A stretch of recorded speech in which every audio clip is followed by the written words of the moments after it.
2026 की शुरुआत में ईरान और यूनाइटेड स्टेट्स के बीच बढ़ता हुआ तनाव अब एक बड़े भू राजनीतिक संकट का रूप ले चुका है, जिसने पूरी दुनिया की चिंता बढ़ा दी है। क्योंकि यह टकराव धीरे धीरे सीमित युद्ध की स्थिति तक पहुंच गया है, हालांकि अभी तक यह पूर्ण रूप से विश्व युद्ध में नहीं बदला है। इस संघर्ष की जड़ें कई वर्षों पुरानी हैं, जिनमें परमाणु कार्यक्रम को लेकर विवाद, मध्य पूर्व में प्रभाव बढ़ाने की होड़ और अमेरिका की सैन्य मौजूदगी जैसे मुद्दे शामिल हैं। लेकिन 2026 में घटनाएं तेजी से बढ़ीं जब दोनों पक्षों के बीच सीधे और अप्रत्यक्ष हमले शुरू हो गए।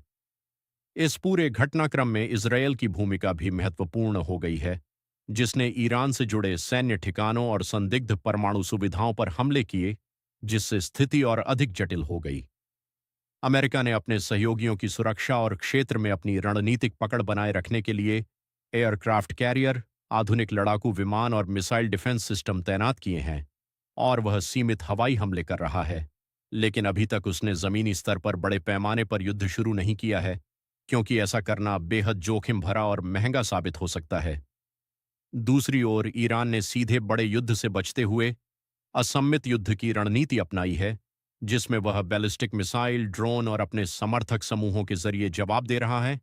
ये समूह इराक, सीरिया और यमन जैसे देशों में सक्रिय हैं और समय समय पर अमेरिकी ठिकानों और जहाज़ों पर हमले कर रहे हैं, जिससे यह संघर्ष केवल दो देशों तक सीमित नहीं रह गया, बल्कि पूरे क्षेत्र में फैलने का खतरा पैदा हो गया है।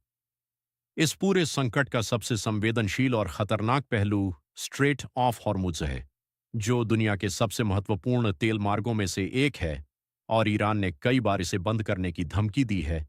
यदि ऐसा होता है तो वैश्विक तेल आपूर्ति पर गंभीर असर पड़ेगा और भारत जैसे देशों में पेट्रोल डीजल की कीमतें तेजी से बढ़ सकती हैं, जिससे आम जनता पर आर्थिक दबाव बढ़ेगा।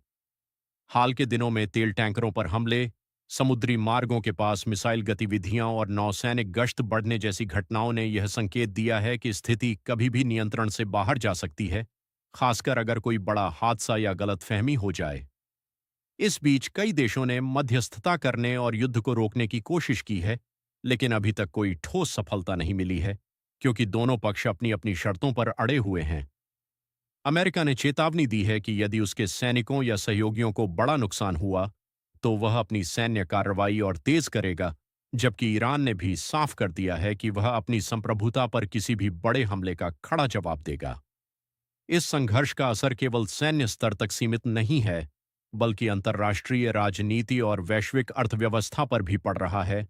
कुछ देश अमेरिका का समर्थन कर रहे हैं तो कुछ इसके खिलाफ आवाज उठा रहे हैं, जिससे वैश्विक स्तर पर मतभेद बढ़ रहे हैं।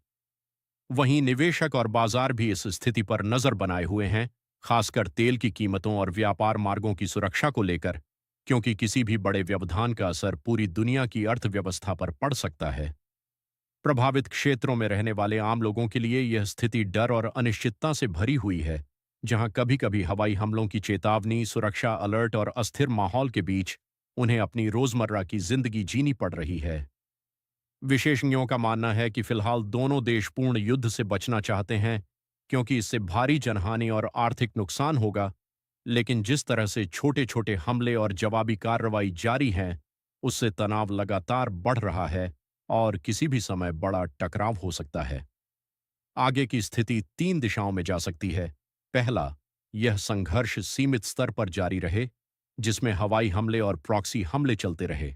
दूसरा, किसी बड़े हमले या घटना के कारण यह अचानक बड़े युद्ध में बदल जाए, खासकर अगर स्ट्रेट ऑफ हॉर्मुज को बंद किया जाता है या किसी बड़े सैन्य ठिकाने को भारी नुकसान पहुंचता है। और तीसरा, कूटनीतिक बातचीत के जरिए धीरे धीरे तनाव कम हो, हालांकि फिलहाल इसकी संभावना कम नजर आती है। कुल मिलाकर 2026 का ईरान अमेरिका संघर्ष एक जटिल, खतरनाक और तेजी से बदलता हुआ संकट है, जिसमें कई देश और कारक शामिल हैं। और भले ही यह अभी पूर्ण युद्ध नहीं बना है, लेकिन इसकी दिशा और गंभीरता इसे दुनिया के सबसे बड़े संभावित संकटों में से एक बना देती है। इसलिए आने वाले समय में यह देखना बेहद महत्वपूर्ण होगा कि क्या यह स्थिति नियंत्रण में रहती है या एक बड़े और विनाशकारी संघर्ष में बदल जाती है।